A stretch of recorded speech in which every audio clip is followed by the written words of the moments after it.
Excellent. So it's 3 o'clock, and let's begin. Guys, thank you so much for joining in. My request to you is please keep yourself on mute throughout the session and keep your cameras turned off, like always. And if at all you have any questions to ask, please post your questions in the comment box. We'll pick your questions one by one. Given there were so many questions asked by the participants already throughout their form entries that we already have in front of us. So if time allows, we'll take as many questions as we can. Let me do a formal introduction of Mr. Alok Ramsisaria. So Mr. Ramsisaria is a serial entrepreneur and an angel investor.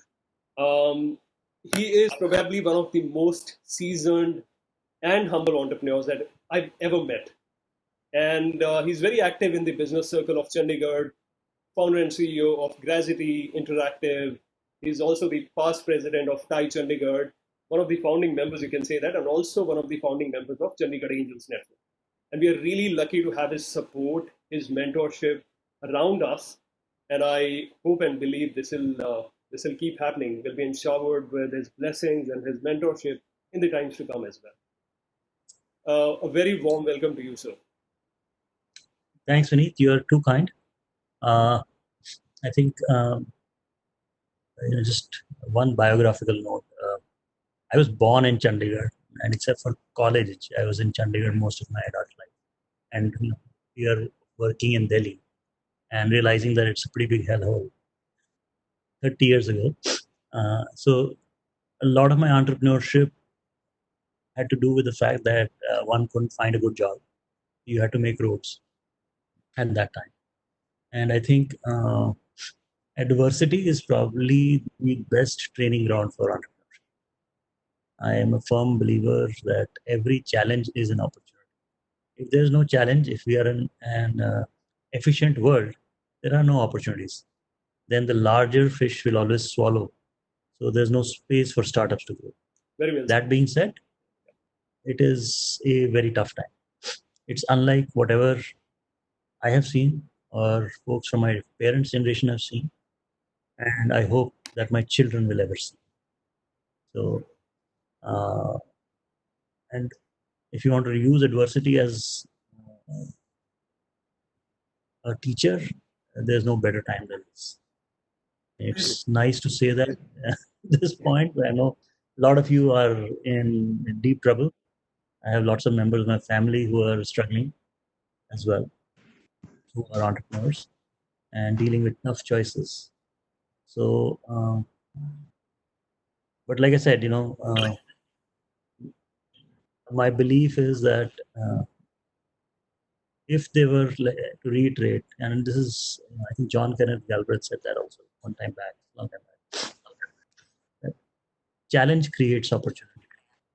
So as entrepreneurs, you have to look at where the opportunities are. I was on a session this morning with one of the most prolific angel investors in our country, Rajan Anandan, and he was talking about winners and losers.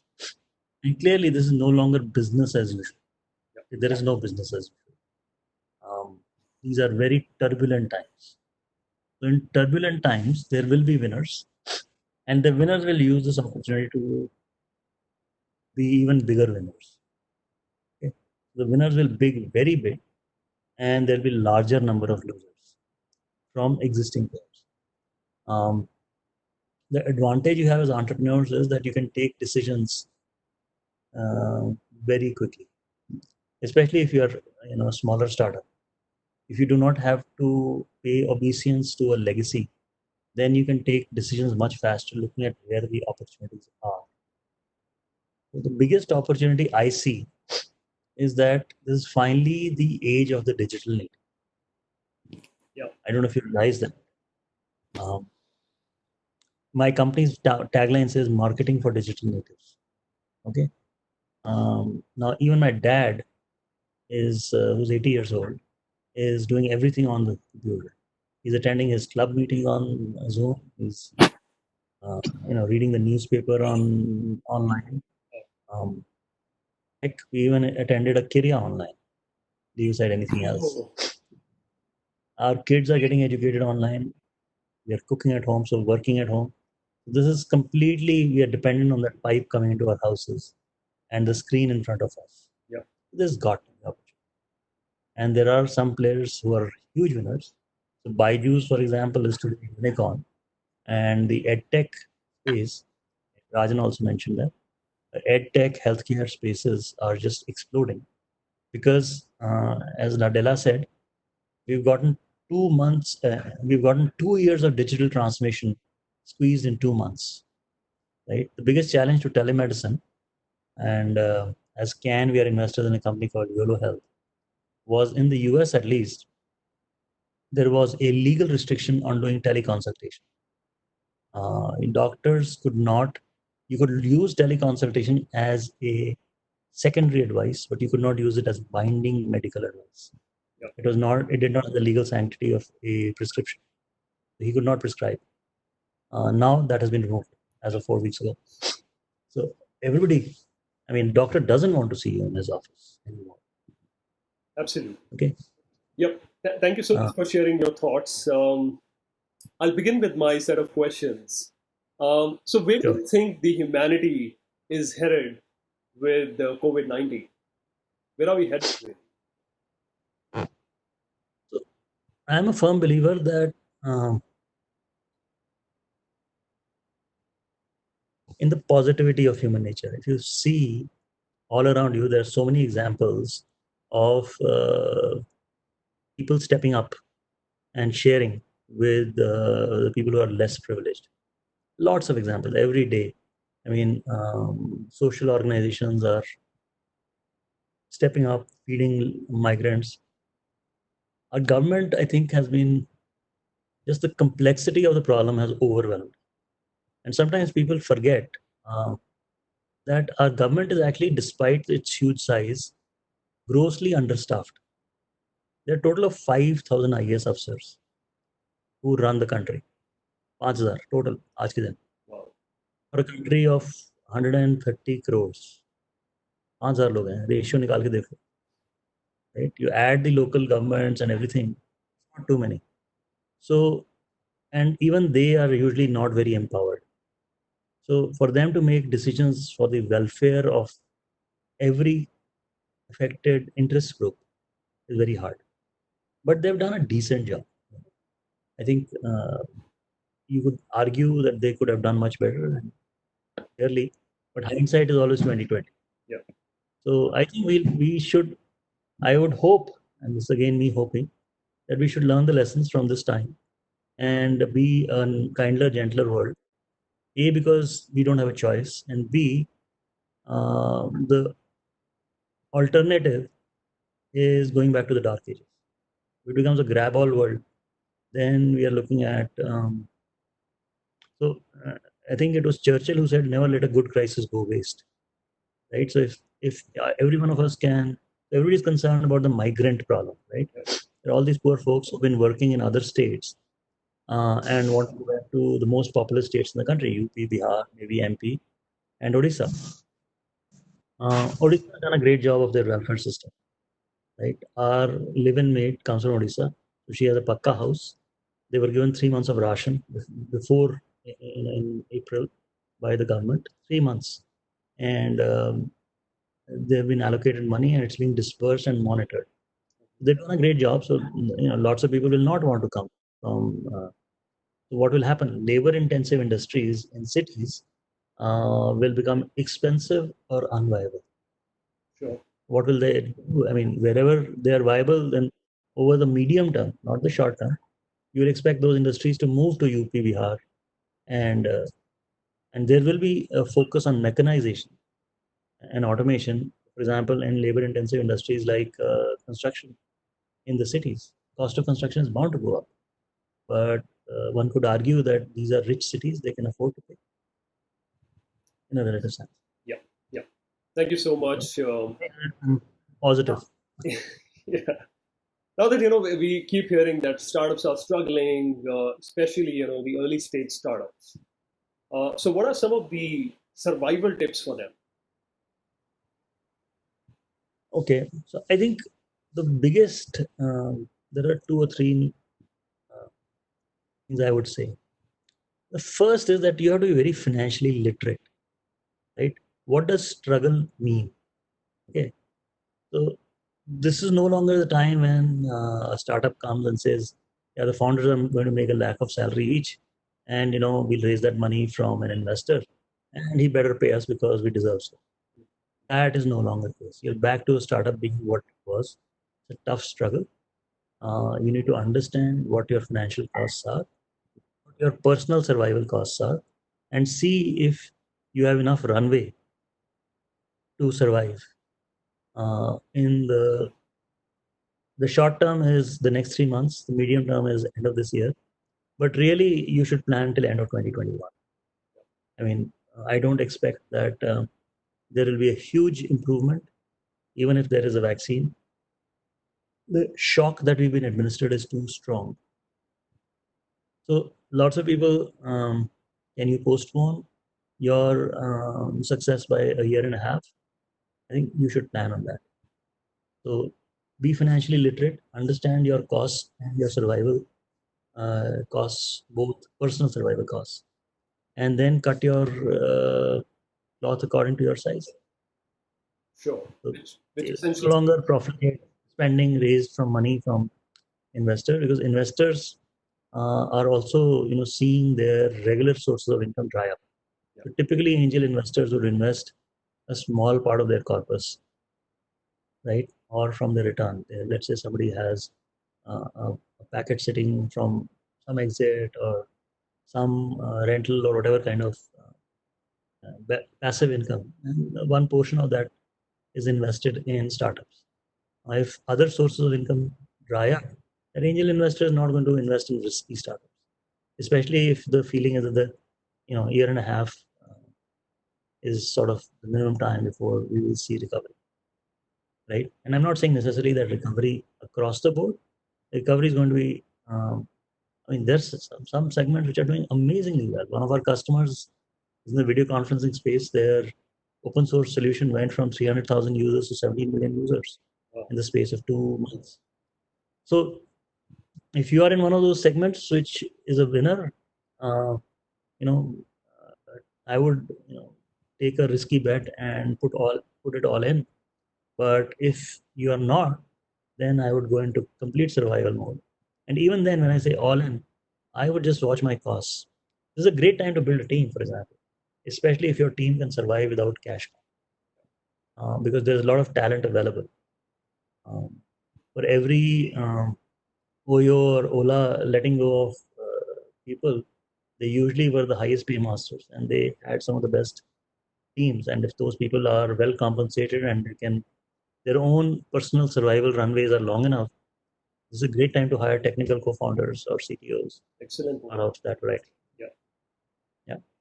It's a great time to find your co-founders. That's an amazing point that you made. Now, in this era of COVID-19, we are certainly going to see change in consumer behavior. So how can consumer-centric businesses, say food and beverages and FMCG, stay afloat? With these kind of challenges which they're going to face, maybe lack of demand and other diversification that they may have to do in order to match the consumer requirement. What do you think they can do?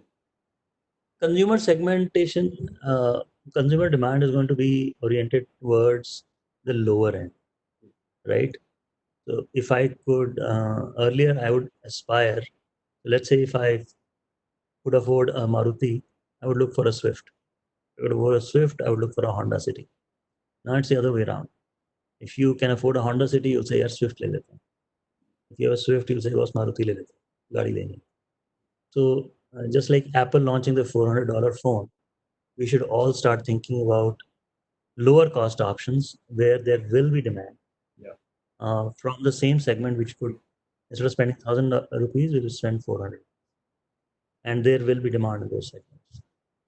I know of F&B businesses which used to cater to tier 3, tier 4 demand, and they are doing well. Yeah. Because people have downsized the brands that they went for. Right?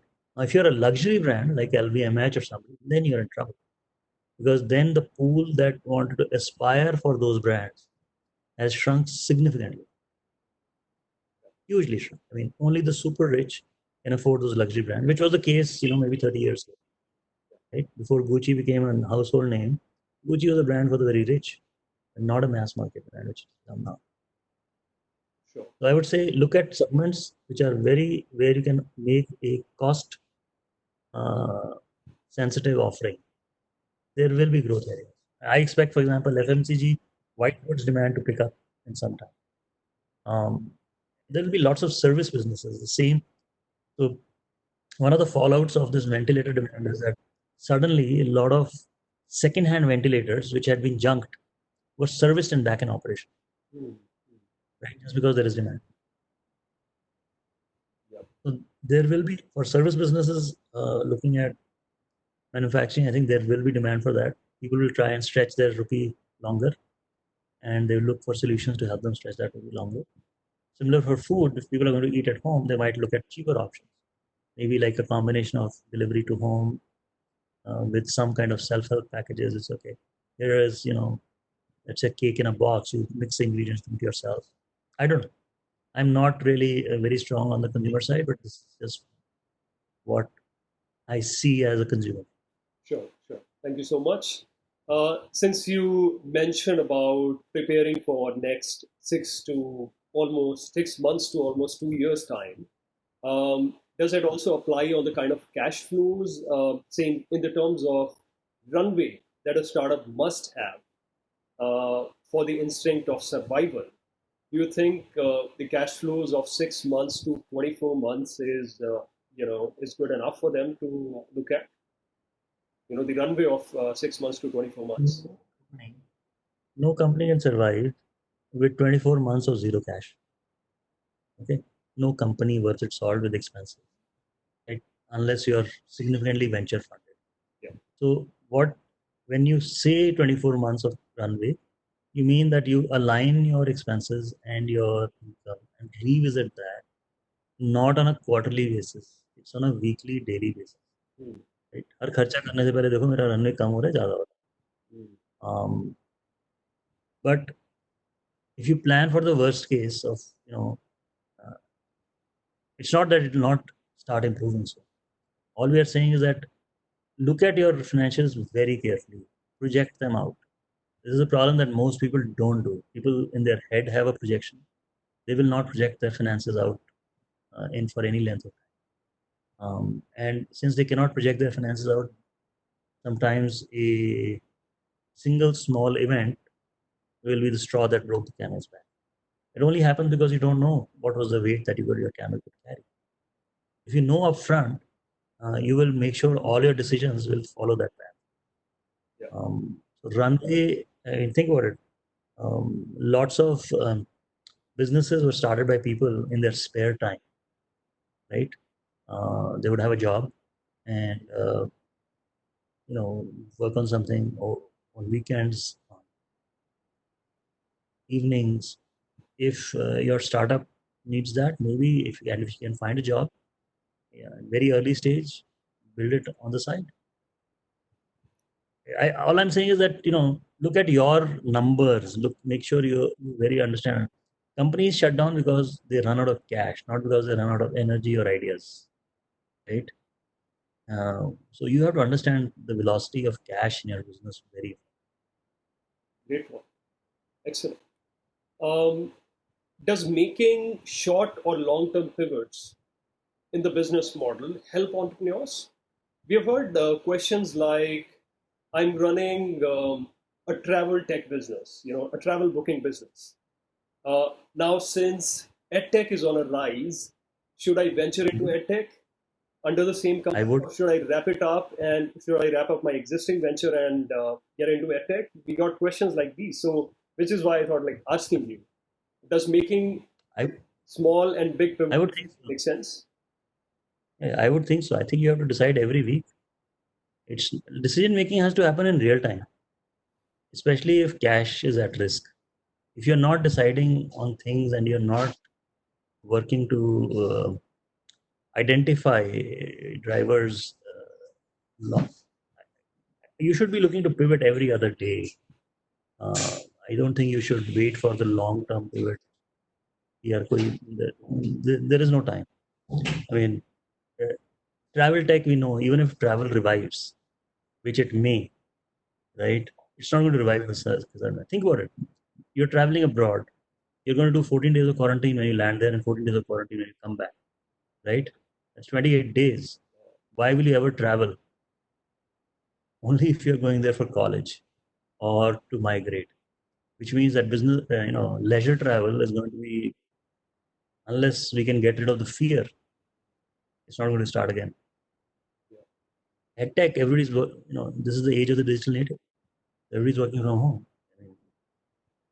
Even a small slice of that pie is much better than waiting for a large slice of a very small pie. And the other guys are further ahead, right? The competitive space is very, very stressed out already. And if the market has contracted,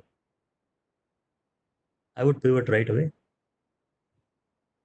Sure, sure. Thank you so much. So Munish Arora is asking, what's the future of advertising, entertainment, and event industry? Three different industries he's speaking So everything is morphing, right? This is digital transformation of everything we know. Who had thought that we would be attending weddings online? Okay, a couple of my employees, their spouses were traveling here. They had weddings in the family. नहीं हो पाया, सारा zoom पे attend कर रहे हैं वहाँ से. about. मैंने बताया कि अटेंड कर रहे थे हम जूम पे, कोई ना कोई ऑर्केस्ट्रेट करेगा उनको. So virtual events, it's a new skill. So there are new things that will be thrown up. A lot of the events will be virtual. There are new players in the virtual event space. I didn't know, but people have innovated already. Look at solutions like Happy.io and Hopin, which mimic personal experiences in digital events. So there is, I think, again, but business as we know it will not continue. Very hard. Sure, sure. We got certain questions from our audience who were very, people who were concerned about, the legal obligations they might have if they have to let their workforce go, the layoffs, if they have to make the layoffs, and if they have to make them work without paying them, without the payouts for some time. So, what are the options available to avoid any legal conflicts for entrepreneurs? Yeah, we are in India, okay, especially in Chandigarh. There are more lawyers per 1,000 people than anywhere in the country. Lawyers thrive on conflict. Okay, so rest assured that if you create any kind of cause of conflict, it will happen. Okay, my belief is worst case you have to plan. So you have to do anything, you have to do it with a lot of love and care. Okay, my personal belief is that you have to not only be fair, you have to be perceived to be fair. Okay, so if you cannot pay people right now, you point out this is the situation, this is where we are. If you want to leave, this is what I can pay you right now. If you leave right now, if you want to continue, I will not be able to pay you this amount. It's your call whether you want to offer them equity or long-term compensation or a promise of long-term compensation. As you know those people very well. So this is the second leg of any entrepreneur. You need to learn about money. You need to know how your people. In the end, we are in the business of delivering value through our people, especially in a services business like ours. So I hold the belief that HR is strategic for services business. So I think anything you do which will require consent. from the parties. So for that consent, what do you have to give up in return, right? And I think you can get more things done with love than by anger. That makes sense. Um, Now, in the contracts that we do, business contracts, there is a fine print, there is a clause, force measure, and no one really takes it seriously because these kind of situations are hardly seen by the previous generations. Or maybe you were right. Yeah. We wish that it doesn't happen with the future generations as well. Um, Now, this clause is leading to the cancellations of contracts and deals. How can entrepreneurs maintain their confidence in these challenging times if they're losing deals and their existing contracts? Um, so there is a tactical answer and there is a spiritual answer. Okay, and I'll explain what I mean. Okay, the tactical answer is was you have to make the best of the situation, right? Tough time, samdam dandve jo hota kar lo. Okay, if you have to give a 20% discount, you have to work for free. If you can afford to work for free, do that. Um, the spiritual answer is more, a philosophical answer is that if it's an unfair customer, right, you're better off losing that customer if you can afford to. Question always is, can you afford to lose that customer who's being unfair? Yeah. Right? If you cannot afford to, if you're in a monopoly situation, for example, you're using Microsoft Office, Microsoft's not going to, stop or reduce their prices, right? And it's a large part of your business cost. And you switch to open office, right? Don't spend the 3,500 per year on Microsoft Office license. Yeah. So there are things you can do something about, which you should, whatever you can get out of that. There are things you cannot do anything about, live with that. And if you can afford to, please, look at higher principles in your engagement. In my belief, lots of people are inherently fair, right? And if they are fair and you understand their pain, you can work around it or work and find solutions with them. If people are unfair, probably should not have that relationship, especially now. Because कहीं ना कहीं तो धोखा दे देगा, 3 महीने काम करोगे, बोले 3 महीने में पैसे दूंगा, पैसे नहीं देगा तो तुम्हारा 3 महीने का काम गया और पैसे भी गए. तो जो अनफेयर इनएथिकल है वो तो मतलब इस समय ज़्यादा तंग करेगा. Then you have to be tighter on your contract, because पैसे तो एडवांस में चाहिए, कम दे दे, खर्चा पूरा कर लो. I'm talking from service industry guys, that's where I'm most comfortable with. Product industry, I am not that familiar. And again, SaaS products, you get paid upfront. So I would love to be doing more SaaS products right now. Sure. Thank you so much.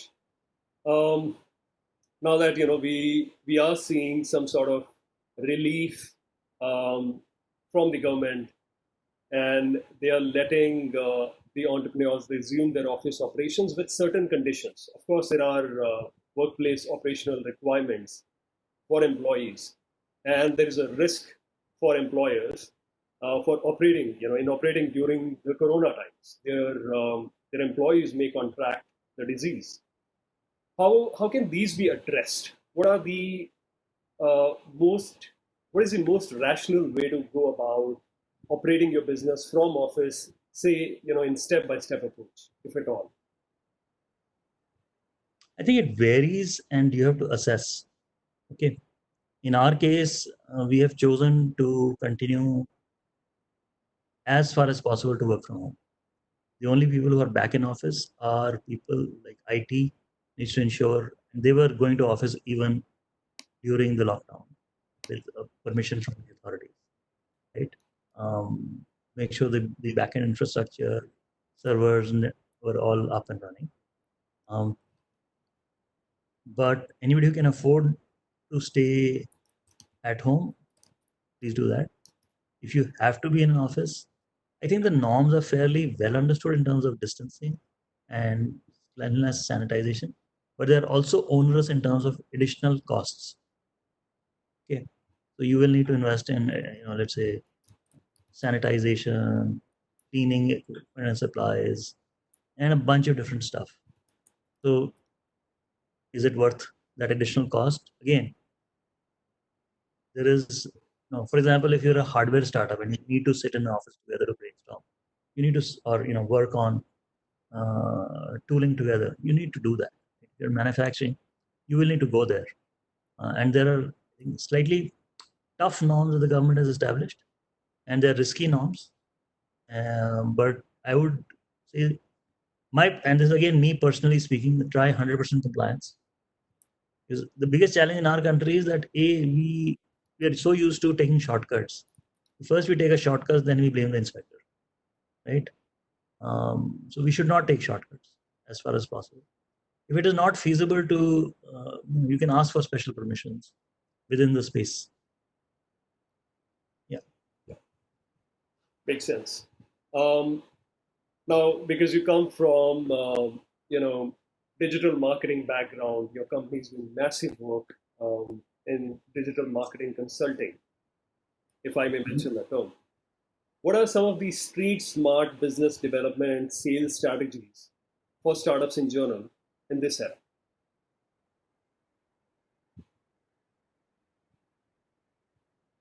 The entire Indian IT industry, the large ones, have been built on delivery and referral. Okay. Services industry. Marketing is just in digital marketing, just an awareness. Okay. In terms of being aware, creating awareness for your products and services. Buying is still a very emotional decision, which means that you want reassurance, preferably from a peer. Okay. So digital marketing gets you a lot of awareness. However, you have to remember that cost per click for Google has gone up. Google just declared higher revenues in the last quarter than before because a lot of people are spending money on all the offline advertising and marketing spends are now moving online, right? So even though the total spend on marketing has come down, the mix has shifted to digital very decisively. So you will be competing with a lot more money to be heard if you're going paid, right? So if you want to go for advertising, I would say build up your referral networks, build up your content marketing. That's again tough ways to do it longer term, but again lower cost. Excellent.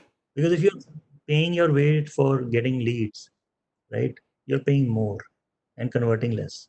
So not only, so it's a double whammy, right? You're getting less, spending more, and you're already in COVID times.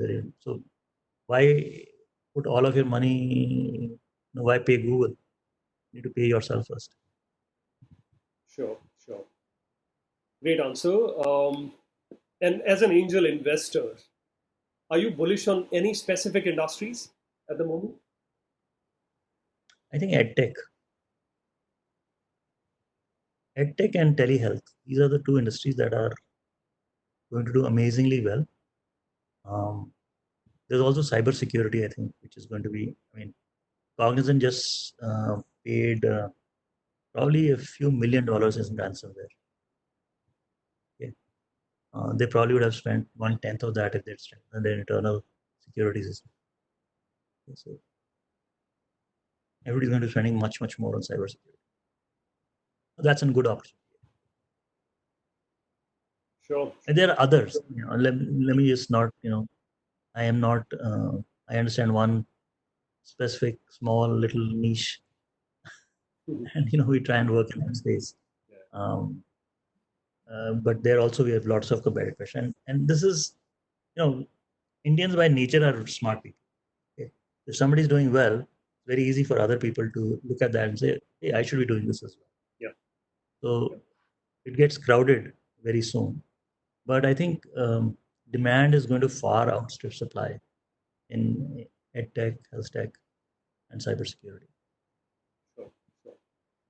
Now, one question which is very close to my heart, and I've seen the real live example that you put in front of me without even saying a word, was your acceptance for startup failures. One of your portfolio startup failed a few months ago. I wouldn't name it. And you sat on a panel discussion with the founder. You still share a very great relationship with the founder. Uh, how are you so cool with accepting that you lost your money in a startup investment?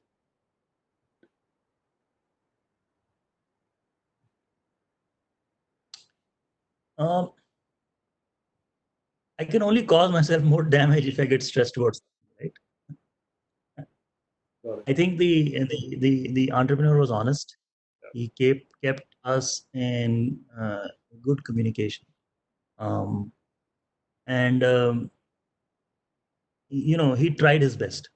Yeah. It's not true every startup will succeed, and as an angel investor, while I don't want any of my money to go waste, it's given that it's a high risk field, which is the reason why the US has actually a very strict definition of who can qualify for making angel investments. In our country, we don't have such a strong definition, but it has to do with what is your objective as well. My personal objective with the angel investments has been largely encouraging rather than looking for a return. But if we can make a return, then we can invest more. Sure, sure. Thank you so much. Rajshri has a question that is it an opportunity? Is it an opportune time to raise funds or contact investors? Tough times. Tough times. Right. If you are in one of these high growth spaces, then please understand there's a lot of money still sitting safe. The huge amounts of money that are sitting with investors. Right. Anybody who's raised a round 3 months ago, he's not invested that much. Okay. So VCs especially are sitting on a lot of money. PE funds are sitting on a lot of money without too many places to invest. If you're at a certain scale, which would be of interest to them, definitely. But they'll probably come to you in any case. If you are in a space which is target for M&A or acquisition, there are lots of sharks feeding around saying, okay, maybe I can get something on the cheap. So short answer, angel funds, angel money, hard to get. Specific VC money, I think everybody's sitting on a lot of cash. If you are in their interest area, they're investing. And some of our customers have raised huge amounts of money in the last 3 weeks. So the larger guys actually are having less of a problem. The people who are raising VC rounds, I think, will continue to do so. Angel money is going to be very hard to get because angel money is typically smaller people, folks like myself who are, slight amount of risk appetite. If our, Vineet, you can probably answer that question better than me because you talk to so many angel investors just locally. I would expect some reticence to invest from angels. Sure. So depending on whom you're looking to raise money from, I think you should figure out if there are, and again, who knows, there might be some particular fund which is looking for exactly your kind of investment. Right? So स्वर्ग जाना है तो मरना खुद पड़ेगा. That's a great answer. So, a couple of questions related to HR and, the changing patterns of work. Aman's specific question is how COVID-19 situation has affected the recruitment industry and what's the future of HR tech?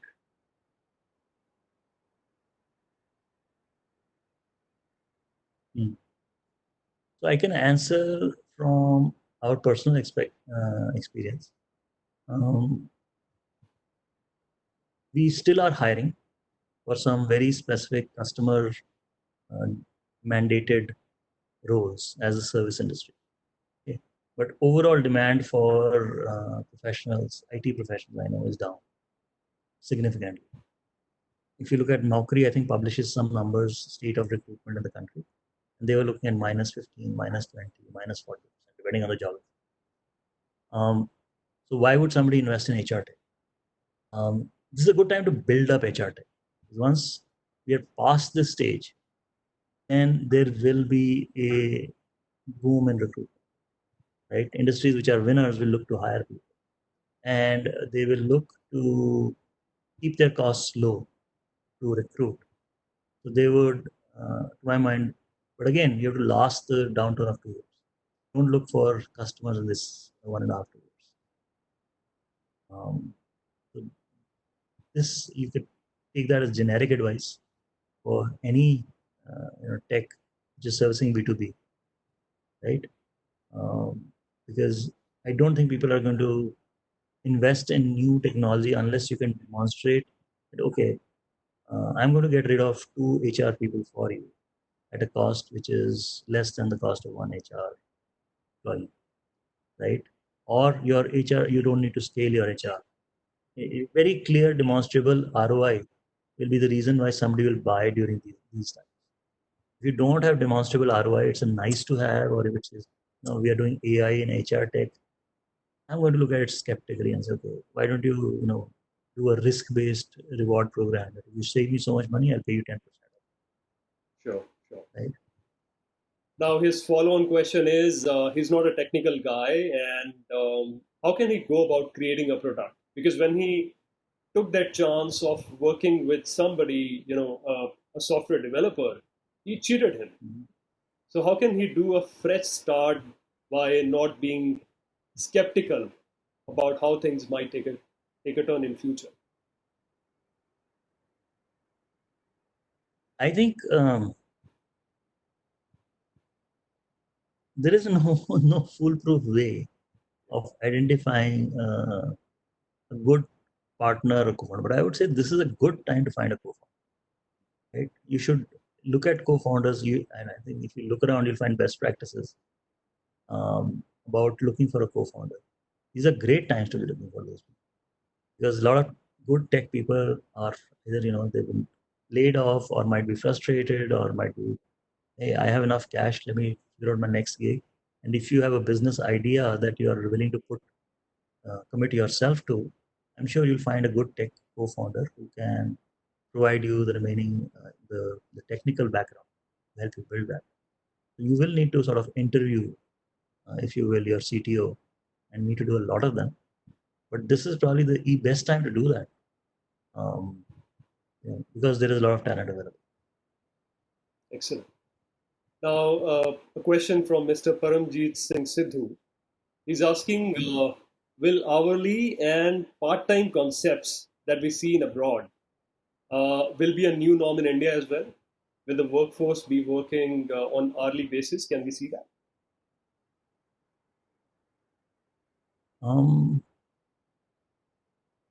Philosophically, I think yes, it should happen, because people want to pay for work done rather than paying salaries.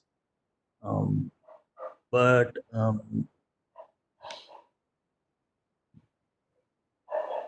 should I put, not really familiar within the Indian business economic climate. We usually work overseas, where the gig economy is a fairly large part of it. I mean, people pay by the hour. Paychecks are bi-monthly, means twice a month. So even for salaried employees. So I think this is only bound to grow. People, I just want to pay for this, get it done, get it out. So that is bound to grow, at least in the tech services side of things. Sure, sure. Thank you. Now, Sonali's question, she's asking which skills one should acquire at the moment for survival, and what skills one should teach others.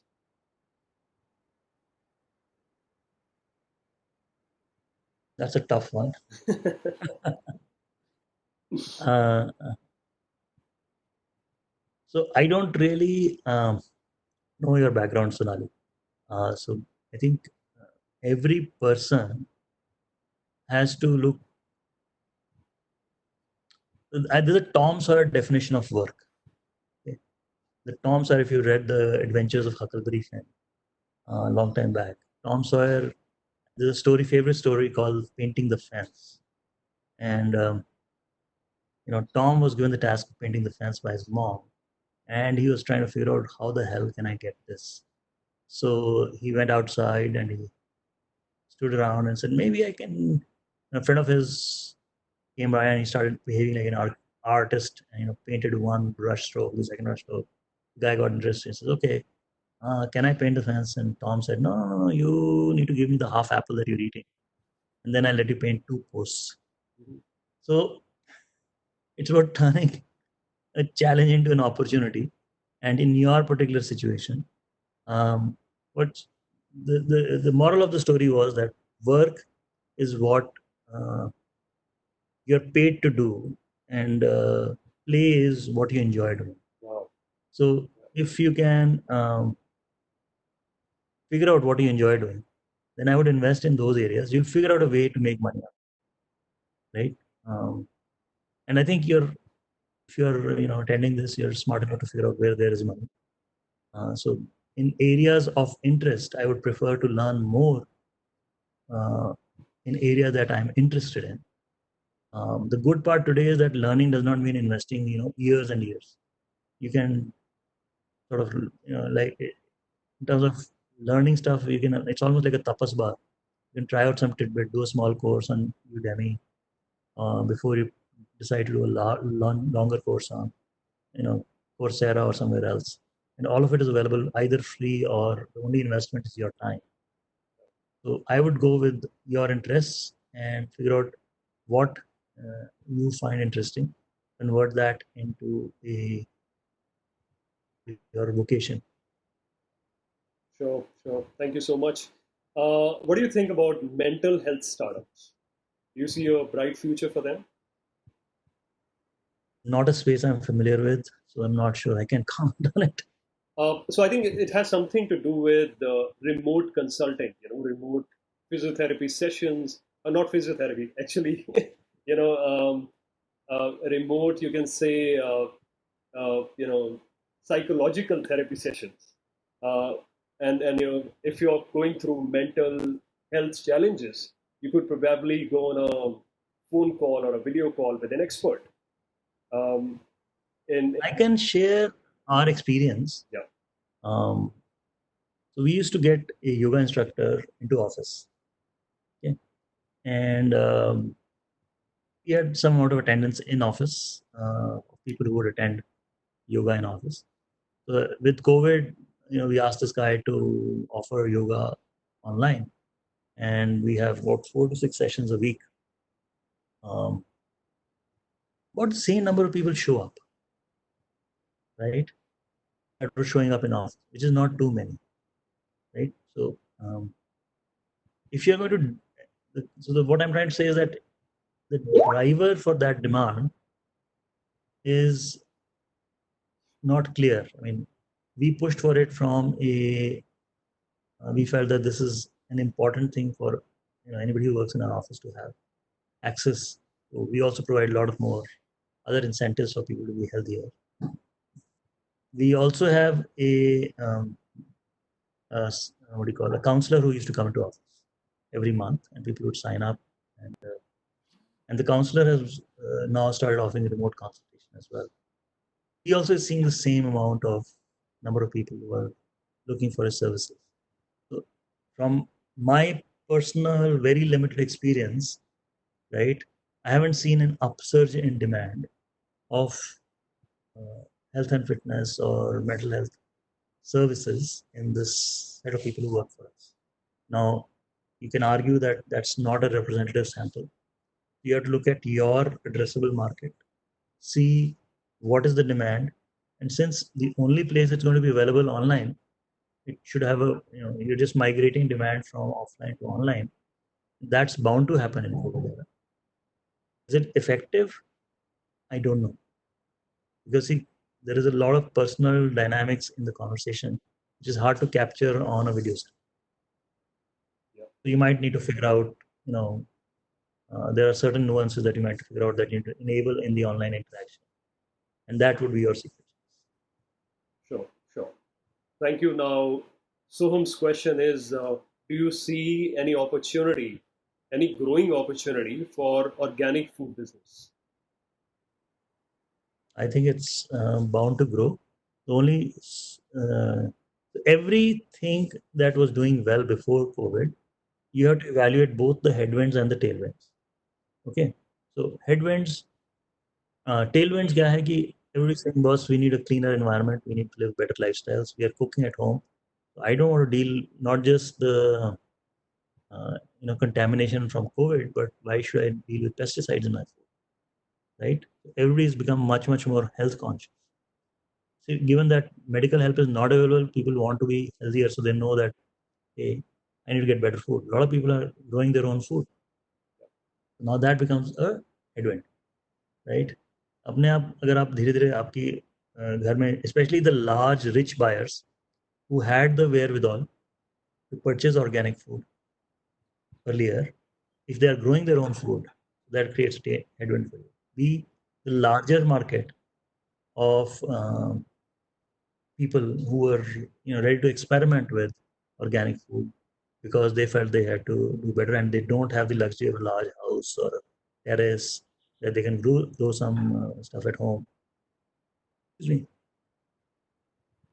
They may or may not have the interest in spending, twice the amount on vegetables, on organic, right? And third was the organic high-end restaurants. Their business is gone. So I think you have to evaluate headwinds, tailwinds, take a call. If this is going to grow or going to be actually on the first response is no, it should grow because everybody is looking for healthier options. There are headwinds which are significant. Sure, sure. Anand is willing to pick your mind on new generation EHR and personal health record system. What's your view on that?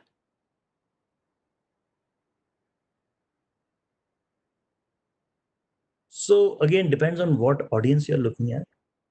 I think there is, given that regulation in the US has been significantly relaxed, right? And I don't understand enough of this space, so I'm just qualifying my remarks. जहाँ पे ज़्यादा over-regulated space थी, okay? So regulations have been relaxed, which means there is space for a lot of new innovation to happen much faster. So it's definitely worth exploring in detail and understanding where there are spaces. Because see, at least in the large ecosystem, the epic of the world were eating up everybody else. Okay, now the mid-size and the smaller size guys were being chopped up by Epic. Now, unless Epic reduces its prices and comes down significantly, I think it'll create some space for the newer guys. No, and also the regulatory requirements have come down, so it'll be the incumbents will take longer to respond. Some new players can be faster.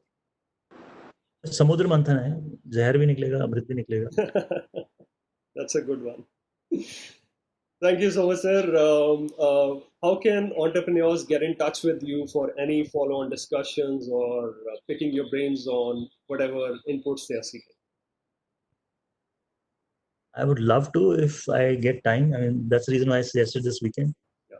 The weekdays, वो 8 घंटे का जो दिन होता है 12 घंटे में complete होता है आजकल. So, True. I think the fastest way is to come in through Vineet. Vineet is very persistent and can get a hold of me. Otherwise, so I would strongly recommend, please send a note to Vineet. He's access to me and my EA, and we can schedule something. Schedules permit. Be happy to help if schedules permit. Thank you so much. Any parting notes that you have? I think I can just quote from personal example. Grazitti, I'm actually not the founder of Grazitti. My wife started it. She started in 2008. Okay, it's the last crisis we've seen in our life, most recent crisis. And today we are about 670 people, the offices in 6 countries. So, and if you look back, and look at the large number of tech companies founded in 2008 overseas as well, times of crisis are when some of the most interesting companies get formed, because there is a opportunity that some entrepreneur recognizes, invests their time and energy, and is able to ride the wave after that. So I think my comment is that if you can, hunker down, think about think about what's happening, look at what's happening around you. There are opportunities there all around. There's certain things that will fundamentally change. And those, if you are nimble and you can spot that opportunity before others and execute better than others, the world's your oyster. Thank you so very much, sir. Thanks a lot for sparing your time. And thank you so much, everyone, for joining in. We really appreciate your time. Please stay tuned into our social media channels. There are going to be many more exciting sessions. So, all right, over and out. Thanks, everybody. Great. Thank you, sir. Thank you. Bye. Thank you. Take care. Bye.